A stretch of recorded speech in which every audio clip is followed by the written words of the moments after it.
Good evening. I am your Sushil sir, and now I am going to teach you how to find square root of a non-perfect square number.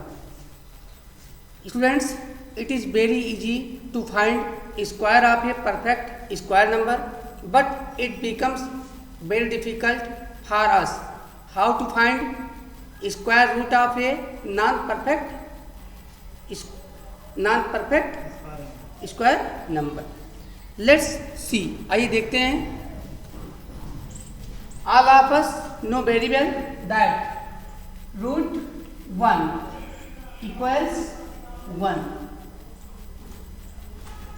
Root 4 equals 2, root 9 equals 3, root 16 equals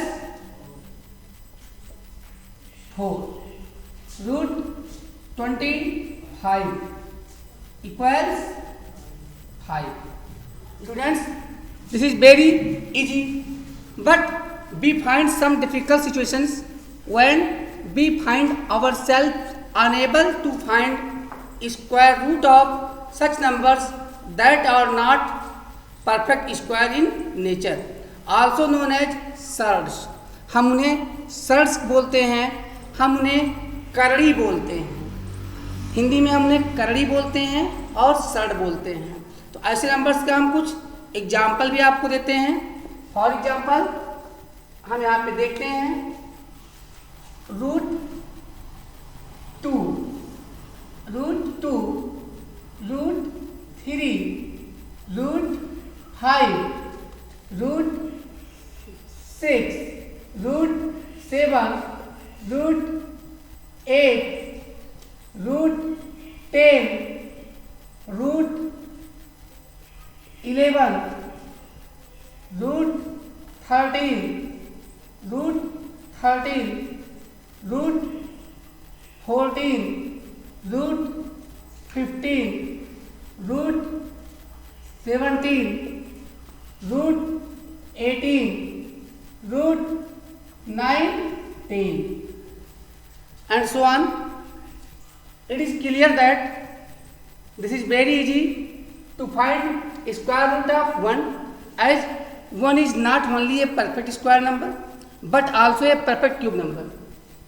Students, further 4 is also a perfect square number, so you can find square root of 4 very easily.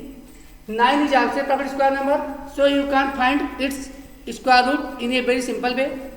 Further 16 is also a perfect square number, and students, so on.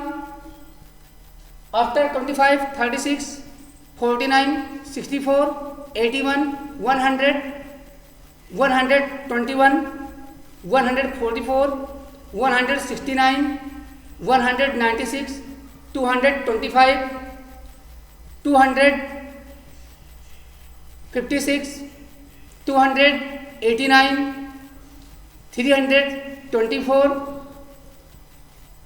371, 400 and 441 etc.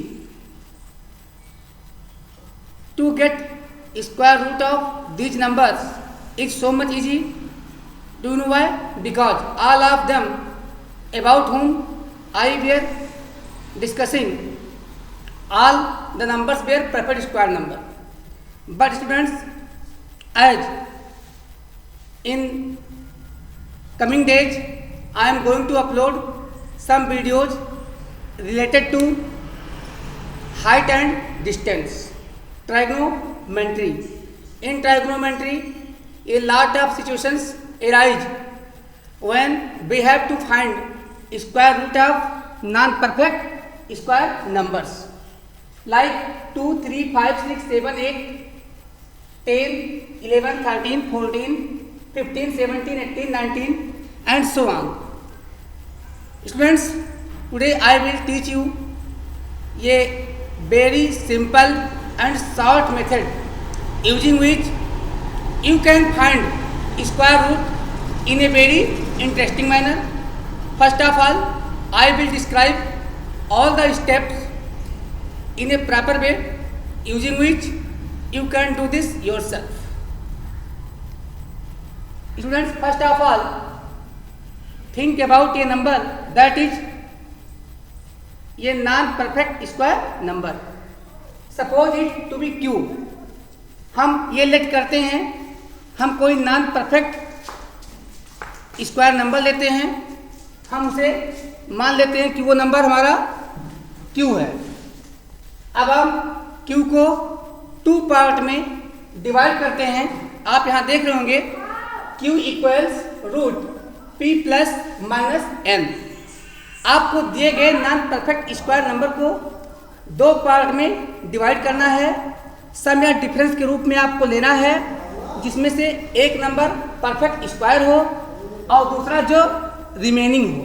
For example यहाँ पे हमने 2 लिया है, 2 लिया है। अब अगर हम इस फार्मूले पे इसकी वैल्यू निकालेंगे तो आइए देखते हैं। q के लिए हमारे पास 2 है। अब हम यहाँ रूट q, यहाँ पे हम लिखते हैं root 2। Students, think about 2 numbers. One must be a perfect number and other is the remaining part. For this we can use 4 and 1. 1 is also a perfect square number and 4 is also a perfect square number. So 4 minus 2 equals 2 and 1 plus 1 equals 2. Students, let's हम लेते हैं 4 minus 2। अब यहाँ पे हम compare करते हैं। हमने यहाँ पे दोनों साइन लगा रखा है, दोनों सिंबल लगा रखा है, plus as well as minus. यहाँ पे हम समझते हैं अगर हम नियरेस्ट सम के रूप में नंबर को पाते हैं तो प्लस की साइन लगाते हैं, और यहाँ पे भी हमने केवल प्लस लगाया है, यहाँ पे भी माइनस रहेगा, और यहाँ की साइन इस साइन पे डिपेंड करेगी। अगर हम दिए गए नॉन परफेक्ट स्क्वायर नंबर को सम के रूप में निकाला है तो यहाँ पे प्लस की साइन आएगी, और अगर हम दिए गए नंबर को डिफरेंस के रूप में फाइंड किए हैं तो यहाँ पे माइनस की साइन आएगी। मुझे लगता है इतना आप लोग बेहतर अंडरस्टैंड कर चुके होंगे। अब हमें अपने नेक्स्ट स्टेप पे आना है। तो स्टूडेंट्स, यहाँ पे हमने 2 को ब्रेक किया है डिफरेंस के रूप में। आप समझ सकते हैं कि अब p की वैल्यू हमारा रूट p, अब यहाँ रूट p की वैल्यू रूट 4 हो जाएगी। तो क्या आता है, रूट 4 की वैल्यू 2, वेरी गुड, 2 आता है। हम यहाँ पे लिखते हैं माइनस, और जो रिमेनिंग है वो क्या है हमारा 2। तो हम लिखते हैं 1 अपान, क्या लिखते हैं 2 इंटू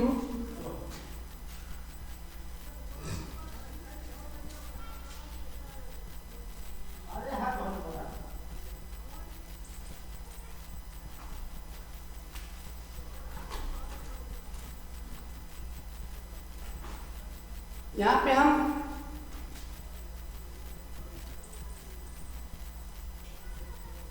n लिखते हैं।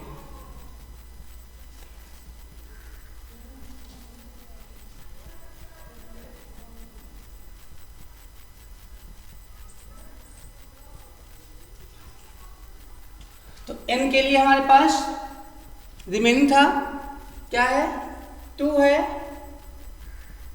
और students 2 into root P, 2 into root P की वैल्यू हमारे लिए 2 है, हम 2 लिखते हैं। ये 2 कैंसिल हो जाता है। हम यहाँ पे 2 माइनस 1 अपान 2 इक्वल्स 1.5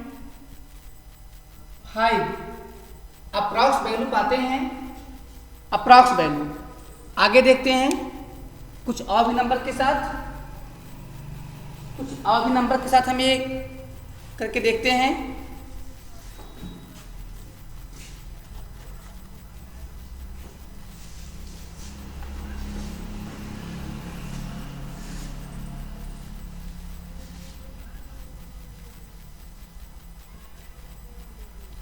हम ले लेते हैं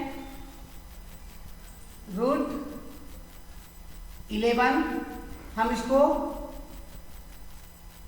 9 + 2 के रूप में रिप्रेजेंट करते हैं। यहाँ पे √9 + 2/2 इंटू √9 आता है।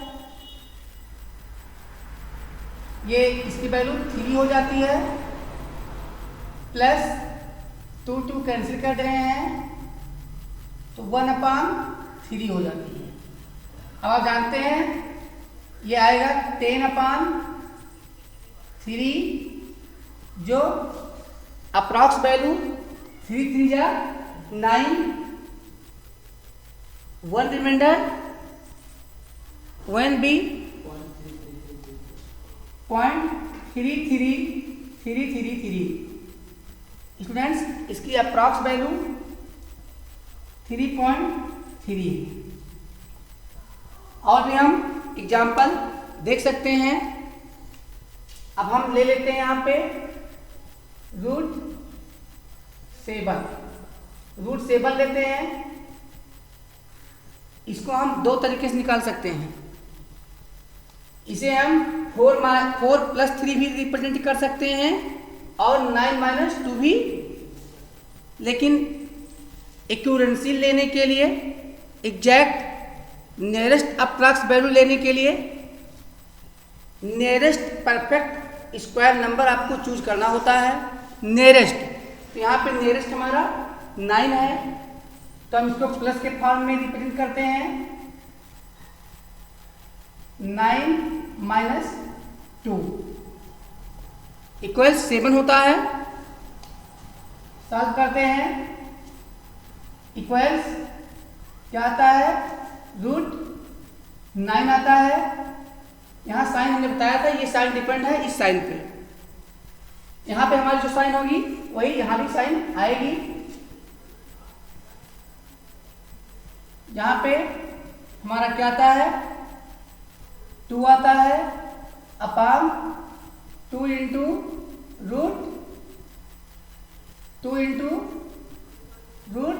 √9 आता है। फ्रेंड्स, ये कैंसिल हो जाता है। हम यहाँ पे √9 की वैल्यू 3 लेते हैं, -1/3 लिखते हैं। 3 3 जा 9 -1 8/3 आता है। 3 2 जा 6, 3 6 जा 18। तो नियरेस्ट वैल्यू क्या आती है, 2.67। क्या आती है, 2.67। स्टूडेंट्स, बिल्कुल हमें कमेंट बॉक्स में कमेंट करके जरूर बताएं ये वीडियो हमारा आपको कैसा लगा।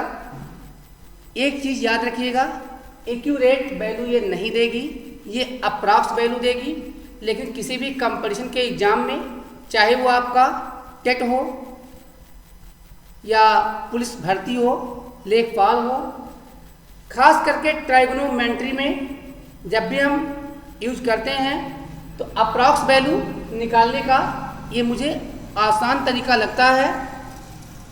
और ये भी आप जानते हैं कि किसी भी IAS PCS के एग्ज़ाम्स को छोड़कर अप्रॉक्स वैल्यू एक्सेप्ट की जाती है। इस प्रकार आप नॉन परफेक्ट स्क्वायर नंबरों का स्क्वायर रूट अप्रॉक्स में पा सकते हैं। अप्रॉक्स में याद रखिएगा, मैं ये नहीं कह रहा हूँ कि एग्जैक्ट वैल्यू आ रही है। ये वैल्यूज हमारे एग्जैक्ट नहीं है। एग्जैक्ट हो भी कैसे सकते हैं, क्योंकि आप जानते हो कि ये सारे नंबर तो हमारे इरेशनल हैं। और इरेशनल तो तभी होगा जब उसका decimal representation decimal expansion, neither repeating nor non repeating हो। यानी जो भी आप देख रहे हैं, किसी भी नॉन परफेक्ट स्क्वायर नंबर का स्क्वायर रूट कभी भी रिपीटिंग या नॉन रिपीटिंग डेसिमल नहीं देता। इसी कारण इन्हें हम इरेशनल नंबर्स कहते हैं। तो स्टूडेंट्स, एग्जैक्ट वैल्यू पे ना जाइएगा, एग्जैक्ट वैल्यू ये नहीं देगा, बट अप्रॉक्स वैल्यू आपको देगा। एकेडमिक में अच्छे मार्क्स पाने के लिए क्लास 8th वाले बच्चे जिन्हें दिया जाता है find square root of following numbers up to 1 decimal place, तो ये आपका अप टू 1 डेसिमल प्लेस ही सही बताएगा। इसके आगे इसकी कैपेसिटी नहीं है हमारे इस फार्मूले के। तो देखते रहिए आप अपना प्यारा चैनल आकांक्षा क्लासेस और सीखते रहिए something from your Sushil sir. Good evening students, bye.